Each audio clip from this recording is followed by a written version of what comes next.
मैंने खालिद से कहा, मेरा मशवरा तो यही है कि हम रज़िया को लेकर भोपाल चले जाते हैं। वहाँ अपने मुजाहिदों की ड्यूटी लगाएंगे कि वो रज़िया को अपनी हिफाजत में मकबूजा कश्मीर और वहाँ से जंगबंदी लाइन पार करके आज़ाद कश्मीर ले जाएं और इसे इसके घर वज़ीराबाद छोड़ाएं। कमांडो खालिद कहने लगा, मेरे ख्याल में यही तरीकाकार ठीक रहेगा, क्योंकि यहाँ कलकत्ते में हैदर भाई के इतने वसाइल नहीं है। भोपाल में हमारे पहुँचने तक दोनों मुजाहिद कश्मीरी लीडर गुलाम हुसैन को श्रीनगर छोड़कर वापस आ चुके होंगे। वही रज़िया बहन को अपने साथ आज़ाद कश्मीर और वहाँ से वज़ीराबाद ले जाएंगे। दोनों तजुर्बाकार भी हैं और जंगबंदी लाइन के इलाके से अच्छी तरह वाकिफ़ हैं। मैंने कहा, तो फिर क्यों ना हावड़ा स्टेशन से सुबह सुबह भोपाल जाने वाली कोई गाड़ी पकड़ लें। हैदर के पास जाने की ज़रूरत नहीं है, ये तजवीज़ भी मुनासिब है। मैं भोपाल पहुंचकर हैदर को किसी तरीके से इतला कर दूंगा कि हम भोपाल आ चुके हैं। मैंने कहा, लेकिन एक बात है, कलकत्ते में अभी मुक्ति बाहिनी वाले मौजूद हैं, हमें इनसे भी इंतकाम लेना है और इन्हें इनके जुल्म और सितम की सज़ा देनी है। और अगर यहाँ किसी जगह अगवाशुदा औरतें हों तो इन्हें भी रिहा करवा कर पाकिस्तान पहुँचाना है। कमांडो खालिद बोला, हम रज़िया को भोपाल में अपने मुजाहिदों के साथ कश्मीर की तरफ रवाना करके दोबारा यहाँ वापस आ जाएंगे। आखिर यही तय पाया कि हम कलकत्ते से सीधा भोपाल ही जाएंगे। इस वक्त रात के 11 बजने वाले थे। लड़की को हमने मजबूर करके चारपाई पर सुला दिया कि वो कुछ देर आराम करे, स्टेशन पर जाने से पहले इसे उठा देंगे। रज़िया बेचारी जाने कब की जागी हुई थी, चारपाई पर सिमट कर पड़ गई और थोड़ी देर बाद गहरी नींद सो रही थी। मैंने खालिद से कहा, तुम्हारे पास भोपाल तक का 2 आदमियों का किराया है? इसने बताया कि इसके पास काफ़ी पैसे हैं। मैंने कहा, रज़िया को अपने साथ ट्रेन पर बिठाना, औरतों वाले डब्बे में अकेली न बिठाना, मैं अपने साथ ही बिठाऊंगा। अब ये मालूम नहीं कि भोपाल जाने वाली गाड़ी किस वक्त छूटती है। मैंने कहा, सुबह होने से पहले हम स्टेशन पर पहुंच जाएंगे। भोपाल की तरफ जो गाड़ी भी जाती होगी इसमें बैठ जाएंगे। यहाँ से निकलना बहुत ज़रूरी है, क्योंकि मेरा ख्याल है सुबह तक कलाल खाने वालों को मुक्ति बाहिनी वालों की लाशों का पता चल जाएगा। तो फिर अभी यहाँ से निकल पड़ते हैं, हो सकता है कोई गाड़ी मिल जाए। रज़िया को जगा दो, अभी चलते हैं। मैंने कहा। खालिद ने रज़िया को जगा दिया। रज़िया बहन, हमें अभी जाना होगा। वो उठकर बैठ गई। कमांडो खालिद ने मुझे उठाकर अपनी कमीज़ की जेब में डाला और रज़िया से कहा, मेरे साथ आ जाओ। इलाका गैर आबाद था। रात के वक्त इधर और भी सन्नाटा था। हम कॉलोनी से हटकर जा रहे थे। दरिया एक तरफ रह गया। दूर से दरियाए हगली के पुल की रोशनियां नजर आ रही थी। एक जगह से रिक्शा मिल गया। हम स्टेशन पर आ गए। कलकत्ते के 2 स्टेशन हैं, जैसा कि मैं पहले बयान कर चुका हूँ। एक स्टेशन का नाम हावड़ा है, दूसरे स्टेशन का नाम सियालदा है। भोपाल की तरफ गाड़ियाँ हावड़ा जंक्शन से जाती हैं। हावड़ा जंक्शन पर बहुत रौनक थी। धोती कुर्तों वाले बंगाली आम नजर आ रहे थे। बांग्लादेश बन जाने की वजह से यहाँ लोगों की आमदोरफ्त ज़्यादा हो गई थी। पुलिस भी थी और मिलिट्री पुलिस के आदमी भी थे। मैंने कमांडो खालिद से कहा, ज़्यादा होशियार रहना खालिद भाई, पुलिस इधर उधर फिर रही है, इंटेलिजेंस वाले भी ज़रूर होंगे। कमांडो खालिद ने आहिस्ता से कहा, खुदा के लिए खामोश रहो। रज़िया ने चूँकि बंगाली औरतों की तरह साड़ी नहीं पहनी हुई थी, वो शलवार कमीज़ में थी, इसलिए बंगाली इसके करीब से गुजरे हुए इसे एक नज़र घूर कर ज़रूर देखते थे। वो अपने लिबास और हुलिये से साफ पहचानी जाती थी कि पंजाबी औरत है। खालिद साथ था, जिसने बंगालियों वाला धोती कुर्ता पहना हुआ था। इसने भोपाल के 2 टिकट ले लिए और जिस प्लेटफॉर्म से गाड़ी जाने वाली थी वहाँ आ गया। वहाँ मुसाफिरों का रश नहीं था, जिसकी वजह से इसे दूर से देखा जा सकता था। यहाँ पुलिस के सिपाही भी नजर नहीं आ रहे थे। एक कुली ने बताया था कि दिन के 6 बजे से पहले कोई गाड़ी भोपाल सीधी नहीं जाएगी, रास्ते में गाड़ी बदलनी पड़ेगी। एक ट्रेन 2 बजे वाया कानपुर दिल्ली जा रही है। हमें कानपुर से भोपाल वाली गाड़ी पकड़नी थी। हम ट्रेन में बैठ गए। रज़िया को कमांडो खालिद ने अपने साथ ही डब्बे में बिठाया। मैं इसकी जेब में था। स्टेशन पर कोई मुश्तबा आदमी नजर नहीं आया था। ट्रेन दिल्ली की तरफ रवाना हो गई। ये भी बड़ा थका देने वाला तवील सफ़र था। दूसरे दिन शाम के वक्त ट्रेन कानपुर पहुंची। यहाँ से हमें ट्रेन बदलनी थी और भोपाल जाने वाली गाड़ी पकड़नी थी। हम एक प्लेटफॉर्म पर आकर बैठ गए। यहीं खालिद और रज़िया ने खाना खाया। चूँकि हमारे पास कोई नहीं था, इसलिए हम बेफिक्र होकर गुफ्तगू कर सकते थे। मैंने खालिद से कहा, मैं जेब से बाहर निकल रहा हूँ। इसने मुझे सख्ती से मना कर दिया। किसी की नज़र पड़ गई तो नज़रों में आ जाएंगे। गाड़ी के आने में अभी 1 घंटा था। खालिद चाय की कैंटीन से चाय के गिलास ले आया। ये मिट्टी के गिलास थे। चाय पीने के बाद ये गिलास फेंक दिए जाते हैं। खालिद और रज़िया प्लेटफॉर्म के खाली बेंच पर बैठे थे। मैंने इसकी बगली जेब में से गर्दन बाहर निकाली हुई थी। दूर रेलवे यार्ड पर शाम की स्याही इंजनों के धुएं में घुल मिल रही थी। इंजनों के इधर उधर शंट करने और डब्बों के आपस में टकरा कर रुकने की आवाज़ें आ रही थी। कानपुर का शहर बड़ा पुराना और गुंजान शहर है। इसका रेलवे स्टेशन भी वैसा ही पुराना और गुंजान था। लोगों के चेहरों से मालूम हो रहा था कि मुफलिसी का शिकार हैं और इन्हें पेट भरकर खाने को नहीं मिल रहा। कमांडो खालिद रज़िया को तसल्ली दे रहा था कि वो परेशान न हो, हमारे आदमी इसको पाकिस्तान पहुंचा कर वापस आएंगे। मैं बीच में कोई एक आध बात कर लेता था। एक दरमियानी उम्र का दुबला पतला घुंघरियाले बालों वाला देहाती एक हाथ में छोटी सी गठरी पकड़े हमारे सामने से गुजरा। इसका रंग गहरा सांवला था और जिस्म हड्डियों का ढांचा लगता था। बालों में सफ़ेदी झलक रही थी। वो जब करीब आया तो मैं खालिद की जेब के अंदर हो गया। 10-15 सेकंड बाद गर्दन बाहर निकाली। कमांडो खालिद रज़िया से बातें कर रहा था। मैंने देखा कि घुंघरियाले बालों वाला अधेड़ उम्र देहाती हमसे चंद कदम के फासले पर खड़ा हो गया था। वो कभी सामने देखता, कभी ऊपर प्लेटफॉर्म की छत को देखता और कभी गर्दन मोड़कर हमारी तरफ देखने लगता। मैंने इस देहाती को देख लिया था।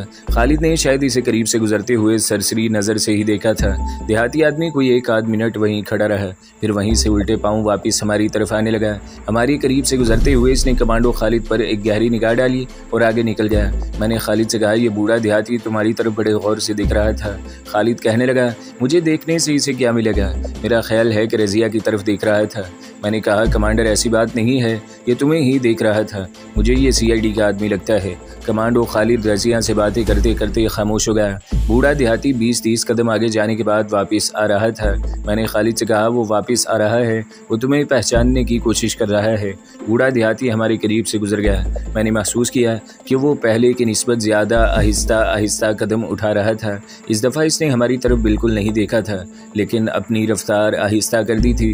जब वो आगे चला गया तो कमांडो खालिद कहने लगा, मुझे तो इसमें कोई CID वालों की बात दिखाई नहीं देती। आम सा देहाती बूढ़ा है, शायद अपने किसी साथी को इधर उधर देख रहा है।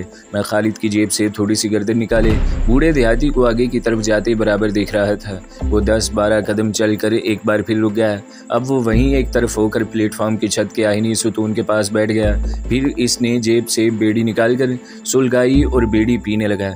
मेरी निगाहें इस पर जमी हुई थी। मैंने खालिद से कहा, खालिद भाई यहाँ से उठकर किसी दूसरी तरफ चले चलो, ये बूढ़ा इंटेलिजेंस का आदमी है। खालिद उठ खड़ा हुआ, रज़िया भी इसके साथ ही उठ खड़ी हुई। प्लेटफॉर्म के दूसरे सिरे पर कोई आदमी नहीं था। वहाँ जाकर खालिद एक खाली बेंच पर बैठ गया। मैंने जेब से सर निकाल कर देखा, बूढ़ा देहाती जहाँ बैठा था वहाँ नहीं था, वो चला गया था। मुझे भी ख्याल आया कि हो सकता है ये आदमी CID का ना हो, लेकिन मैंने वक़्त पर चौकन्ना होकर अपनी जिम्मेदारी का सबूत दिया था। कमांडो खालिद भी पुलिस को मतलूब था और CID इसकी खुफिया इस्लामी तंजीम के कारकुनों को तलाश करती फिरती थी। इतने में प्लेटफॉर्म पर मुसाफिरों की आमद शुरू हो गई। भोपाल जाने वाली ट्रेन आ रही थी। ट्रेन आ गई, मुसाफिर डब्बों की तरफ दौड़ पड़े। ट्रेन में पहले भी काफ़ी रश था। खालिद को भी एक डब्बे में जगह मिल गई। इसने रज़िया को एक औरत के साथ बिठाया और ख़ुद इसके साथ बैठ गया। खालिद के कुर्ते की जेब डब्बे के दरवाजे की तरफ थी। मैं जेब से थोड़ा सा सर बाहर निकाल कर दरवाजे में आने जाने वाले मुसाफिरों को देख रहा था। यूं ही मुझे वहम था कि कहीं वही बूढ़ा देहाती हमारे डब्बे में ना आ जाए, मगर वो ना आया। ट्रेन चल पड़ी। ट्रेन झांसी पहुंची तो खालिद रज़िया को ये कहकर उठा कि मैं चाय लेकर आता हूँ। मैं इसकी जेब में ही था। डब्बे से बाहर आकर इसने आहिस्ता से मुझसे पूछा, वो आदमी तुम्हें दोबारा तो नज़र नहीं आया? मैंने भी आहिस्ता से कहा, नहीं, दोबारा इसे नहीं देखा। तुम्हारा ख्याल ठीक था, वो कोई आम देहाती था। वैसे हमें मोहतात ही रहना चाहिए। कमांडो खालिद सामने चाय के स्टॉल की तरफ बढ़ते हुए बोला, अपनी तरफ से तो हम काफ़ी एहतियात करते हैं, बाकी अल्लाह मालिक है। इसने चाय के 2 मिट्टी के कटोरे लिए और वापस डब्बे की तरफ चल पड़ा। प्लेटफॉर्म पर काफ़ी रोशनी थी। अचानक मुझे वही बूढ़ा देहाती नजर आ गया। वो हमारे साथ वाले डब्बे की खिड़की के पास खड़ा अंदर झांककर जैसे किसी को तलाश कर रहा था। मैंने खालिद को एक खास सीटी की आवाज़ में खतरे का सिग्नल दिया। ये हल्की सी सीटी में सांप होने की वजह से मुंह से 2 बार निकालता था और ये इस वक्त निकालता था जब आसपास कोई खतरा हो और मैं इंसानी आवाज़ में खालिद को खतरे से आगाह न कर सकता हूँ। सिग्नल की आवाज़ पर खालिद के मुंह से बेख्तियार निकल गया, क्या बात है? मैं कुछ न बोला क्योंकि हम डब्बे के मुसाफिरों के दरमियान आ गए हुए थे। चूँकि मैंने खतरे का सिग्नल दे दिया था, इसलिए खालिद मुझसे बात करने को बेचैन था। इसने चाय के गिलास रज़िया को पकड़ाए और ये कहकर लैट्रीन की तरफ चला गया कि मैं अभी आता हूँ। लैट्रीन में आकर इसने दरवाज़ा बंद कर दिया और मुझसे पूछा, क्या बात हो गई है? मैंने कहा, मैं इसी मुश्तबा बूढ़े को साथ वाले डब्बे के बाहर देखा है। वो खिड़की में से झांककर किसी को तलाश कर रहा था।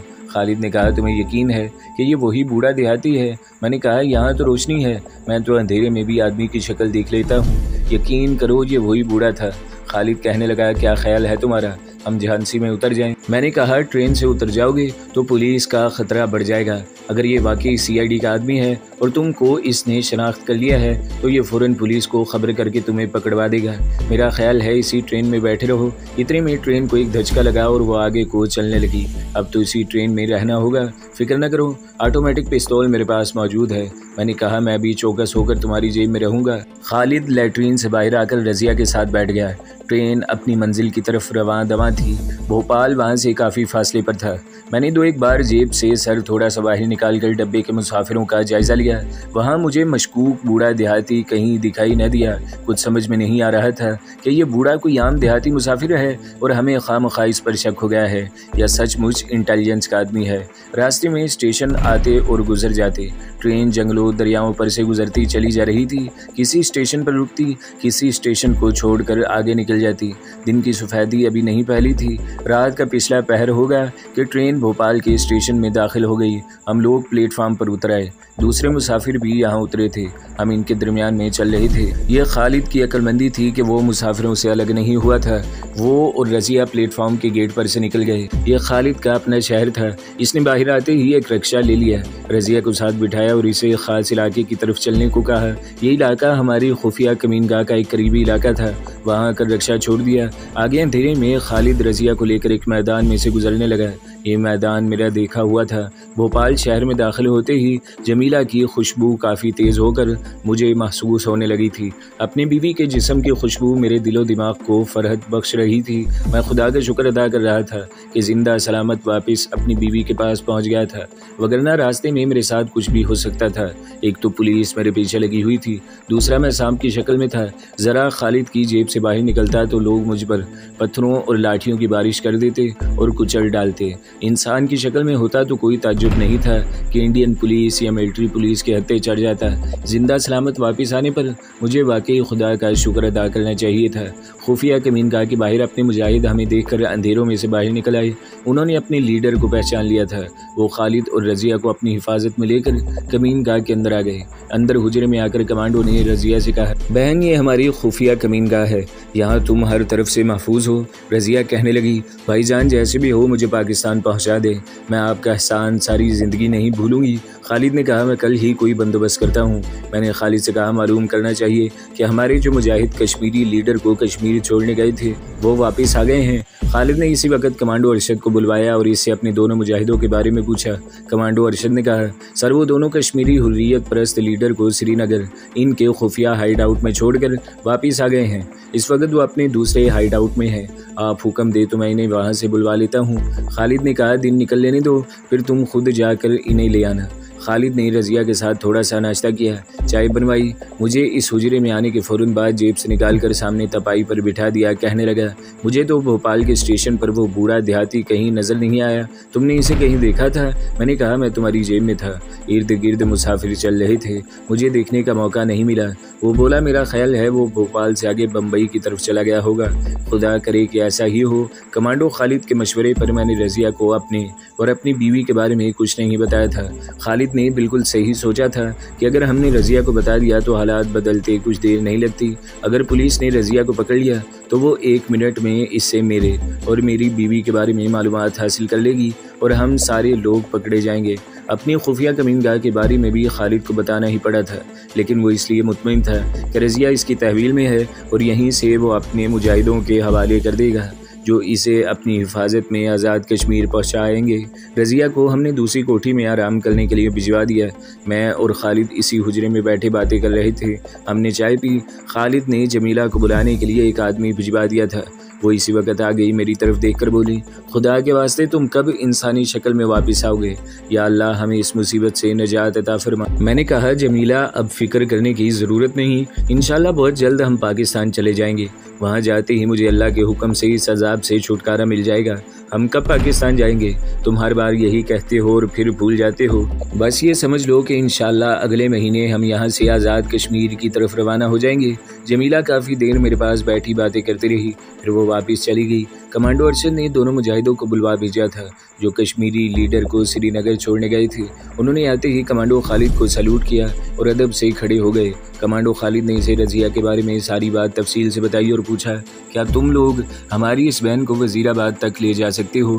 एक मुजाहिद ने कहा, सर हम आज़ाद कश्मीर का बॉर्डर क्रॉस करा देंगे, आगे अपना एक आदमी इस खातून को वज़ीराबाद इसके घर तक छोड़ाएगा।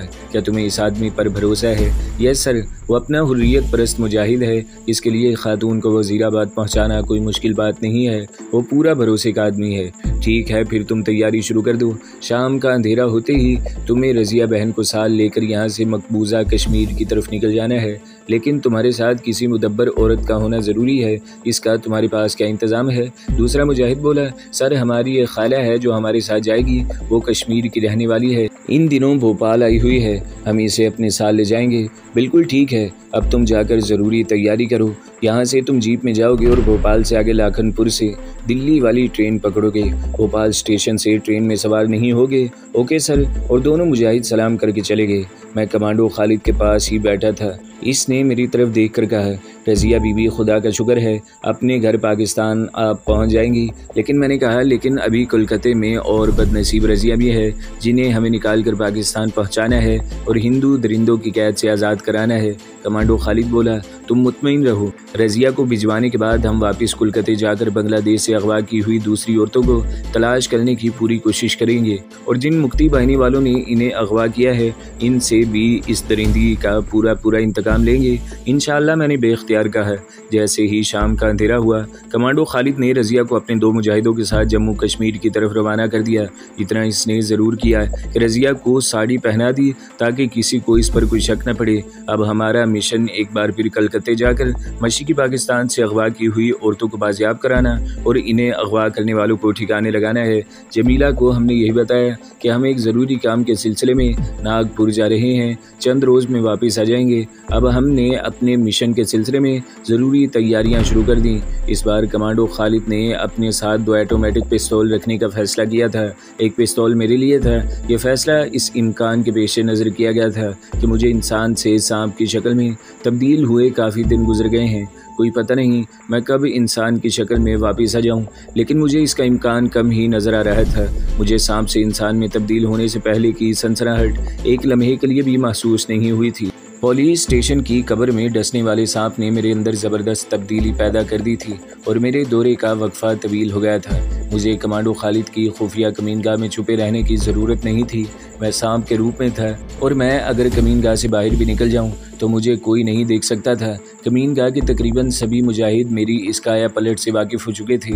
रज़िया को मकबूजा जम्मू कश्मीर की तरफ भिजवाने के दूसरे दिन का वाक़या है। मैं कमीनगाह में बैठे बैठे बेजार हो गया। दिन का वक़्त था। मैंने सोचा कि ज़रा बाहर निकलकर खुली हवा की सैर करनी चाहिए। चुनाचा मैं खामोशी से रेंगता हुआ कमीनगाह के दाने से निकलकर गढ़ में आया और वहाँ से दीवार पर चढ़कर बाहर आ गया। मौसम बड़ा खुशगवार था। अगरचे आसमान पर बादल छाए हुए थे, लेकिन दिन की रोशनी खूब फैली हुई थी। सर्दी का मौसम रुखसत हो रहा था। दिन के वक्त ज़्यादा सर्दी महसूस नहीं होती थी। मैं यूं ही मज़े से रेंगता हुआ पुरानी बारादरी के पास आकर बैठ गया और सामने वाले दरख्तों के दरमियान से गुजरती पगडंडी की तरफ देखने लगा। अचानक मुझे बीन की आवाज़ सुनाई दी। ये मैं आपसे सांप की हैसियत से अपने तजुर्बे की बात बयान करने लगा हूँ। लोग कहते हैं कि सांप पर बीन की आवाज़ का कोई असर नहीं होता क्योंकि सांप के तो कान ही नहीं होते, वो बीन की आवाज़ सुन ही नहीं सकता। वो तो महज सपेरे के बीन हिलाने से इधर उधर फन फैलाकर हिलाने लगता है। ये बात दुरुस्त नहीं है। हकीकत ये है कि जैसा कि मैं पहले आपको बता चुका हूँ, सांप पर हर आवाज़ का असर होता है। अगरचे इसके कान नहीं होते मगर वो हर आवाज़ को सुन लेता है। आवाज़ की लहरें जब इसके जिस्म से टकराती हैं और ये लहरें अपनी रतास से सांप पर पूरा असर डालती हैं। ख़ास तौर पर बीन की आवाज़ का सांप पर बहुत ज़्यादा और फौरी असर होता है क्योंकि सपेरा बीन की लय को तेज़ बजाता है और इसकी ताल भी तेज़ होती है। जब बीन में से टक टक की मुसलसल और जल्दी आवाज़ निकलती है तो सांप के जिस्म पर इस बीट का ज़बरदस्त असर होता है। इस ताल की तेज़ लय पर सांप झूमने लगता है। सपेरे को जब कोई सांप पकड़ना होता है तो वो यही हरबा इस्तेमाल करते हैं। सांप के बिल के बाहर बैठकर वो 2-3 बार बीन बजाते हुए अपनी लय और ताल को आहिस्ता आहिस्ता तेज़ से तेज़ तर करता जाता है। इस ताल की तेज़ लय पर सांप झूमने लग जाता है। सपेरे को जब कोई सांप पकड़ना होता है तो वो यही हरबा इस्तेमाल करता है। सांप के बिल के बाहर बैठकर वो बीन बजाते हुए अपनी लय और ताल को आहिस्ता आहिस्ता तेज़ से तेज़ तर करता जाता है।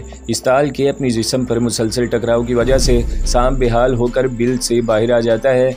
बीन की ताल की ज़रबें इसके जिस्म पर बारिश के कतरों की तरह मुसलसल पड़ रही होती हैं। सांप अपनी सुध-बुध भूल जाता है और सपेरे के आगे बेबस होकर दाएं बाएं झूमता है और फिर थक कर इसके आगे सर डाल देता है और चालाक सपेरा इसे पकड़कर पिटारी में बंद कर लेता है। बारादरी के करीब बैठे बैठे मुझे सपेरे की बीन की आवाज़ आई तो मेरा जिस्म बेचैन होने लगा, क्योंकि सपेरा बड़ी तेज़ ताल के साथ बीन बजा रहा था।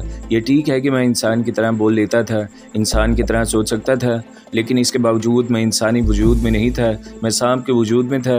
बीन की लय और ताल बहुत तेज़ होती है और मेरे जिस्म पर इसकी ज़रब मुसलसल पड़ रही थी। मैंने घबराहट में इस तरफ गर्दन मोड़ कर देखा जिस तरफ से बीन की आवाज़ आ रही थी। मैंने एक सपेरे को देखा जो बीन बजाते हुए मेरी तरफ आहिस्ता आहिस्ता बढ़ा चला आ रहा है। वो मुझसे 60-70 गज के फासले पर था। मैं सांप की हैसियत से फ़ौरन समझ गया कि ये सपेरा मुझे पकड़ना चाहता है, तो वो बड़ी सुस्त लय में बीन बजा रहा होता है। यानी इसकी बीन की लय तेज़ नहीं होती। इसकी वजह यह है कि इसे इसकी ज़रूरत नहीं होती। वो सांप पकड़ने के लिए बीन नहीं बजा रहा था, लेकिन जो सपेरा जो आहिस्ता आहिस्ता बारादरी की तरफ जहाँ मैं बैठा था बढ़ रहा था, बड़ी तेज़ लय और ताल में बीन बजा रहा था। हिंदुस्तानी क्लासिकी मौसीकी की इस्तिलाह में इस लय को द्रुत ताल कहते हैं। यानी सपेरे ने मुझे या तो दूर से देख लिया था या फिर इसने मेरी बू महसूस कर ली थी। वो मेरी तरफ बढ़ा चला आ रहा था। पुराने तजुर्बाकार सपेरों को सांप की बू दूर से आ जाती है। मैंने अभी इस सपेरे को नहीं देखा था। मैंने फन खोल लिया था और बीन की ताल पर फन को लहराने लगा था। मैंने इरादा भी किया और कोशिश भी की कि वहाँ से भाग जाऊँ, लेकिन बीन की लयकारी और तेज़ ताल का मुझ पर इस कदर शदीद और मुसलसल असर पड़ रहा था कि मैं कोशिश के बावजूद वहाँ से भाग न सका। तो दोस्तों, अगली किस्तें सुनने के लिए हमारे चैनल को ज़रूर सब्सक्राइब करें, वीडियो को लाइक करें और बेल के आइकन पर भी क्लिक कर दें ताकि हर जो आने वाली वीडियोज़ हैं वो आपको सबसे पहले मिलती रहें।